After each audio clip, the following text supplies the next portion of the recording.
Today on Foundation Lady, we're going to be doing a foundation battle between two very popular CoverGirl foundations.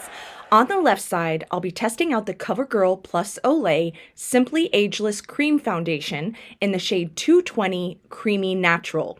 And on the right, I'll be using the CoverGirl Plus Olay Simply Ageless Liquid Foundation in the shade 210 Classic Ivory. Starting out with the cream version here, you can see that the bottom pops open and has a sponge for application. Just know that the top does not pop open also. It twists off, which took me kind of an embarrassingly long amount of time to figure out. Okay, so this feels so smooth and creamy on the skin. I can definitely feel the hydrating properties of the Olay moisturizer in it. It's giving me a bit lighter coverage off the bat than I expected, which is not bad. I'm just sort of used to drugstore cream foundations being a bit more full coverage. So after doing one layer, which feels great and is giving me a light medium coverage, I want to see if I can build this up a bit. So I'm going to add one more layer on this side. And you'll notice as I do it that it builds up quite nicely, although I feel that doing more than 2 layers would probably be a bit too much for this one. And I should note that this started out as an okay color match, but I noticed as it started drying, there was a bit of oxidation, and this one turned a bit too deep for me. This formula is fragrance-free, cruelty-free, has an SPF of 28 in it, along with hyaluronic complex and vitamin C. It comes with 0.4 ounces of product for an average of around $16 in the US, and it's available in 11 shades. Switching over to the right side now, where I will be using the liquid version in the shade 210 Classic Ivory, which I found overall to be a closer shade match than the other side.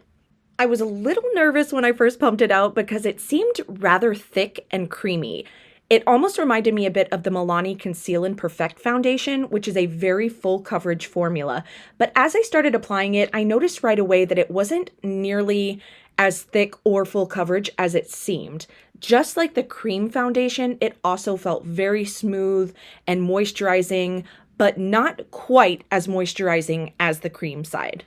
Here's where the magic happens though, because this blends in like a dream. It is so smooth and instantly started covering imperfections without feeling like it was too opaque. Now on this side, I decided to go in with one layer plus just a tiny bit of extra coverage where I felt like I needed it, because I felt like one layer of this was equivalent to 2 on the cream side. And because this one is so creamy, I also felt like too much buildup would start to maybe look a little bit muddy on the skin. This side also contains the hyaluronic complex and vitamin C along with being cruelty-free. However, this one does contain fragrance and does not contain SPF, which is the opposite of the cream version. This one is offered in slightly more shade options, 13 versus 11 on the other side, and you get more product from the liquid side. The standard 1 ounce or 30 ml, while also coming in at a slightly lower price point, averaging around $15 US. So if the deal is what you're looking for, the liquid version is definitely the better value. But as far as which one is better, wow, I went back and forth on this all day because the truth is these are both fantastic foundations. They don't feel like drugstore foundations to me. They feel very high-end, and really the only reason I didn't try them sooner is because the color match always seemed a bit tricky to me when I looked at them in the drugstore.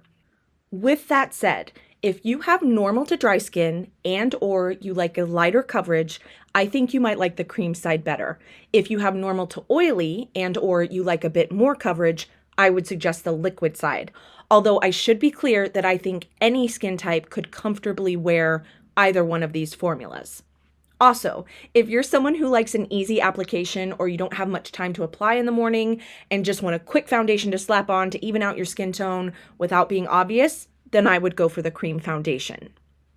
After much careful consideration and looking in the mirror throughout the day, I have picked a winner, and for me, the winner is the liquid side. It was a very tight race, but throughout the day, I found that I liked how the liquid side held up. It held up a little bit longer, and although both looked very smooth and skin-like, the liquid side just looked a touch more fabulous than the cream side. So, there you go. Stay tuned for color swatches and have a beautiful week.